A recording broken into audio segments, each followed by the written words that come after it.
Coding college style sheets के पहले course के सिलसिले में आज 11वां हिस्सा है और आज हम फॉर्म से मुतल्लिक़ मज़ीद सूडो क्लासेस के बारे में बात करेंगे। इससे पहले कि हम ये बात करें, थोड़ा सा स्टेप बैक लेंगे और ओवरऑल रोड मैप के बारे में मैं बात करना चाहूँगा। बुनियादी मसला हमारा ये है कि एक HTML डॉक्यूमेंट के अंदर दर्जनों टैग हो सकते हैं और हमने उनको सिलेक्ट करना है कि ये वाले टैग जो हैं इस तरह से स्टाइल किए जाएँ और वो ये वाले इस तरह। उसकी एक मिनी लैंग्वेज है और उस मिनी लैंग्वेज के जो जुमले हैं उनको सिलेक्टेड कहते हैं और उसके 3-4 जो तरीक़े हैं वो अपन हम देख चुके हैं, जिनमें हमने कहा था कि टैग, क्लास, आईडी या एट्रीब्यूट या टैग्स के आपस में जो रिलेशन है, रिश्ता है चाइल्ड पेरेंट का या सिबलिंग का, उसके एतबार से हम ब्राउज़र को बता सकते हैं कि भाई ये वाले जो टैग है इस तरह से स्टाइल हों, ये वाले इस तरह से स्टाइल हों। और वहाँ से फिर हमने क्लास के मुतल्लिक़ ज़रा बात की थी कि क्लास जो है एक ग्लोबल एट्रीब्यूट है जो हर टैग पे आता है। उसके ज़रिए हम टैग्स को मुख्तलिफ़ ग्रुपों में तकसीम करके अपनी स्टाइलिंग जो है वो कर सकते हैं। एक यूज़फुल टूल है। तो उसमें हमने कहा था कि जो सूडो क्लासेस हैं वो कॉन्सेप्ट ये है कि क्लासेस तो हम डिफ़ाइन करते हैं। सूडो क्लासेस ऐसे हैं जिसमें एलिमेंट्स किसी वजह से नेचुरली फॉल करते हैं, चाहे वो टेम्पररी हों, चाहे वो कुछ देर के लिए हों या वो मुस्तकिल हों। और उसके जो मुख्तलिफ सूडो क्लासेस हैं वो हम देखते चले आ रहे हैं। जैसे हमने इन फोकस की बात की थी कि जब जैसे किसी फॉर्म फील्ड के अंदर आप क्लिक करते हैं तो उस पर फोकस आ जाता है। अब ये एक सूडो क्लास है इन फोकस और ये ज़ाहिर टेम्परेरी है क्योंकि ज़रूरी तो नहीं कि वो जो इन फोकस है वो हमेशा उस पर रहेगा। ज़ाहिर यूज़र कहीं और क्लिक करेगा तो वो सूडो क्लास उससे हट जाएगी। तो ये सूडो क्लासेस की बात थी। तो जो ओवरऑल हमारा जो रोड मैप चल रहा है ना, उसमें ये हम सूडो क्लासेस की जो आज जो है वो और कल भी जो अगला एक सेशन है उसमें फॉर्म्स की मज़ीद सूडो क्लासेस को ख़त्म कर देंगे। उसके बाद हमारी सूडो क्लासेस का टॉपिक ही चलेगा जो ट्री से रिलेटेड, यानी टैग्स के आपस में जो रिलेशन है उससे मुतल्लिक़ जो चीज़ें हैं उनके ऊपर बात करेंगे। और जब वो मौजू हम ख़त्म कर लेंगे तो हमारी मिनी लैंग्वेज सारी ख़त्म हो चुकी होगी। हम देख चुके होंगे कि tag, ID, class, attribute, pseudo class या टैग्स के आपस के रिलेशन के एतबार से हमने टैग सेलेक्ट कैसे करने हैं। लेकिन फिर एक प्रॉब्लम रह जाएगा और वो प्रॉब्लम है स्पेसिफिसिटी का, यानी जब एक से ज़्यादा रूल्स ये कह रहे हों, कोई कह रहा हो इसको नीला कर दो, कोई कह रहा है इसको पीला कर दो, तो फिर ब्राउज़र करेगा क्या? जब कन्फ्लिक्टिंग ऑर्डर्स होंगे तो वो स्पेसिफिसिटी का टॉपिक है, वो बड़ा इंपॉर्टेंट है, तो वो आएगा। उसके बाद CSS के यूनिट्स आएंगे और वहाँ से ये तकरीबन फिर हमारा जो पहला मॉड्यूल या कोर्स है वो ख़त्म हो जाएगा। ये बिल्कुल फंडामेंटल्स जो है ना वो हम स्टाइल शीट्स के पक्के करके जा रहे हैं, क्योंकि अगर आपको टैग्स सेलेक्ट करने नहीं आते तो आप स्टाइल नहीं कर सकते।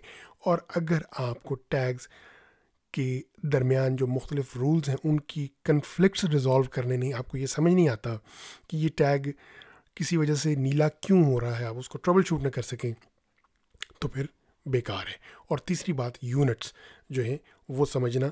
ज़ाहिर है कि हम जब चीज़ों को पेंट कर रहे हैं, को किसी को कोई लंबाई चौड़ाई दे रहे हैं, तो बेसिक जो यूनिट्स हैं वो तो हमें अच्छी तरह समझ आने चाहिए। तो इस बेसिक कोर्स का ये 3 जो है हमारे जो पिलर हैं वो इसके ये हैं। पोजीशनिंग का फिर वो दूसरा कोर्स होगा और इस तरह से हमने इसको तकरीबन, अगर आप शुरू में जो पहला हम CSS में जो मैंने बिल्कुल इंट्रोडक्शन दिया था उसमें तकरीबन इसको 6-7 मॉड्यूल्स में मैंने डिवाइड किया है।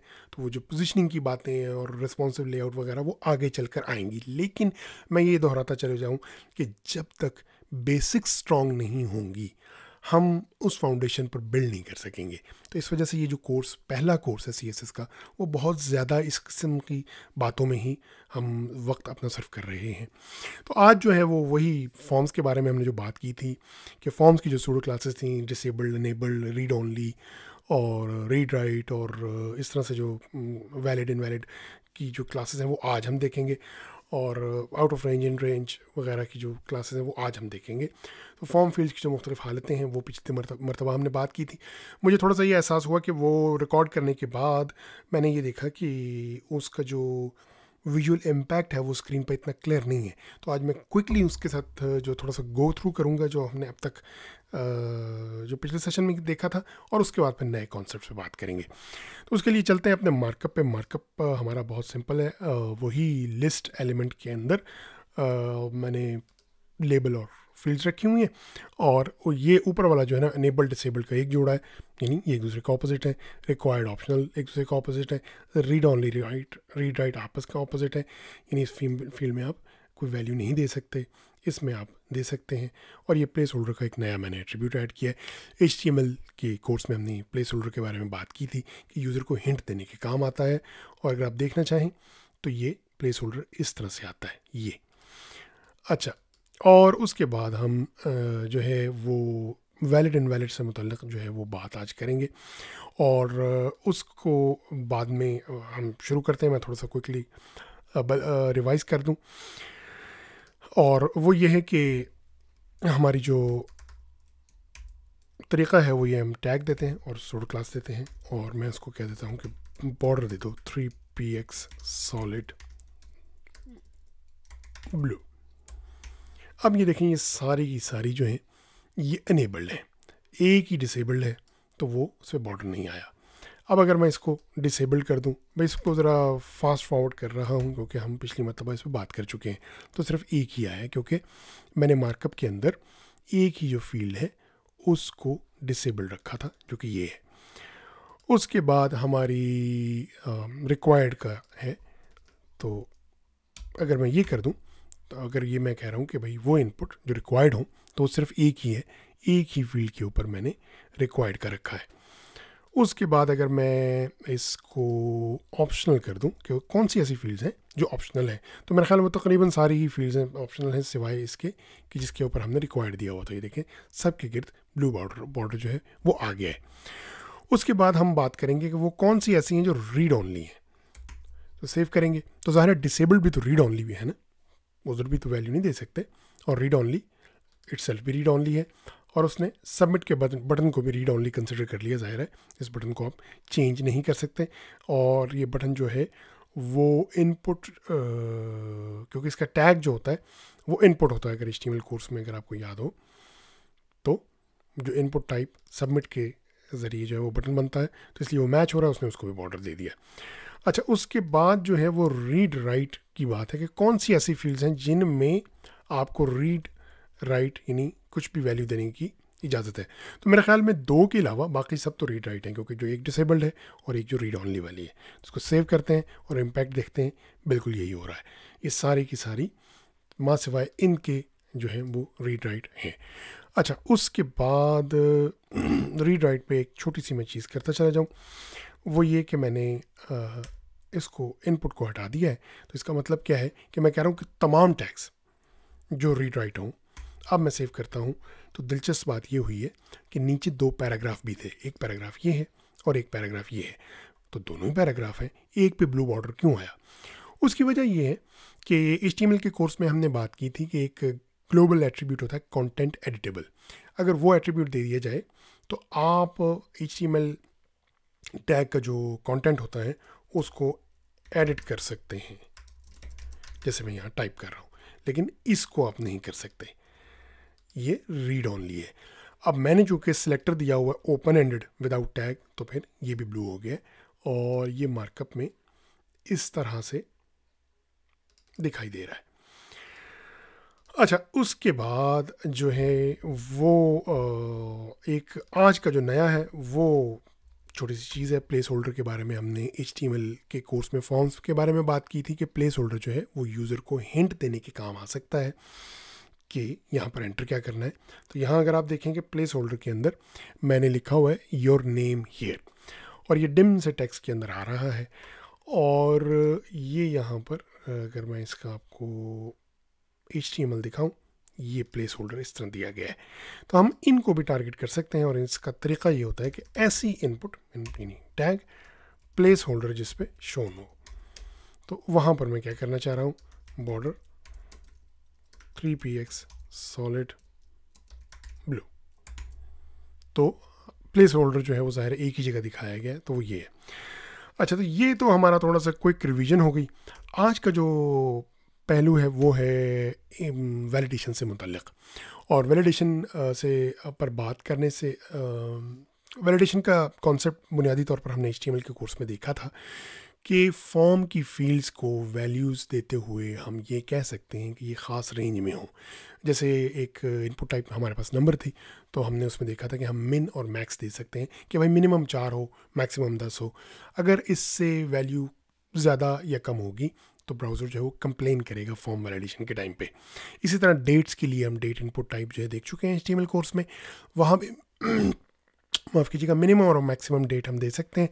तो ये ज़्यादा क्लियर हो जाएगा मार्कअप से। तो मार्कअप के अंदर ये जो वाला जो सेक्शन है रिलेटेड टू वैलिडेशन, इसमें कुछ भी नहीं है।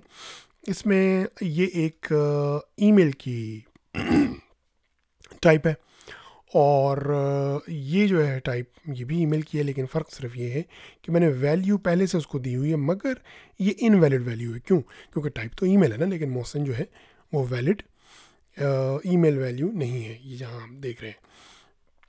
उसके बाद जो आगे के दो हैं वो रेंज से मुतल्लिक़ हैं, कि मैंने एक नंबर की फील्ड ली है जिसमें मैंने कहा है कि मिनिमम नंबर 0 और मैक्सिमम 100 होना चाहिए, वैल्यू मैंने कोई नहीं दी। और इसी तरह डेट में मैंने एक इनपुट टाइप डेट जो है वो यहाँ पर रखी है, और उसमें मैंने कहा है कि जो मिनिमम और मैक्सिमम डेट है वो 2022 के अंदर अंदर ही होनी चाहिए, यानी 1 जनवरी 1 जनवरी 2022 एंड 31 दिसंबर 2022 इनके दरमियान होना चाहिए। तो वैल्यू जो मैंने दी हुई है वो भी वैलिड है, जो कि 5 मई 2022 की है। और नीचे जो है वो आउट ऑफ रेंज का सिनेरियो है, उसी तरह क्रिएट किया हुआ है, वही नंबर फील्ड है, मिन मैक्स वही 0-100 दिया हुआ है, कोई फ़र्क नहीं है।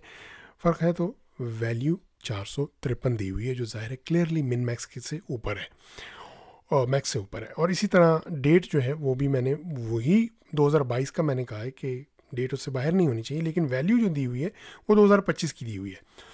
तो पहले हम जो है ना वो इन रेंज और आउट रेंज को डील कर लेते हैं, फिर इनवैलिड और वैलिड के बारे में बात कर लेते हैं। अच्छा, तो पहले जो है ना वो मैं ऐसी फील्ड को टारगेट करना चाह रहा हूँ जो कि इन रेंज हो, यानी जिनकी वैल्यू जो है वो इन रेंज हो। तो मैं उनको जो बॉर्डर जो है ना वो थोड़ा सा 3px ये सॉलिड और लाइट ग्रीन कर देते हैं। ठीक है, तो अब आप देख रहे हैं ये इनके गेट बॉर्डर आ गया, क्योंकि ये रेंज के अंदर है। अगर मैं इसको आउट ऑफ रेंज कर दूं तो फिर ये वाली सिलेक्ट हो जाएंगी। ठीक है, तो मैं करता ये हूँ कि मैं दो जो है ना वो बना देता हूँ, इनपुट इन रेंज, और उसमें ये वाला मैं कॉपी कर देता हूँ, और कलर जो है वो लाइम ग्रीन कर देता हूँ। ठीक हो गया। तो ये सॉरी बैकग्राउंड कलर जो है ना वो, तो ये थोड़ा सा इसके ऊपर बॉर्डर आ गया और बैकग्राउंड कलर भी आ गया। बैकग्राउंड कलर मुझे कोई अच्छा नहीं मिल रहा है, मैं चाह रहा हूँ कि थोड़ा सा ग्रीन येलो कर देते हैं और इसको ग्रीन कर देते हैं। मेरा ख्याल ये इस तरह से ठीक रहेगा। ये देखिए। अच्छा, जो आउट ऑफ रेंज का केस है उसमें भी यही कर लेते हैं, सिर्फ जो है ना वो कलर हम चेंज कर लेंगे। बॉर्डर कलर ज़रा डार्क कर देते हैं, उसको रेड कर देते हैं और इसको पिंक कर देते हैं। ये जब हम करेंगे तो ये इस तरह से आ गए हैं।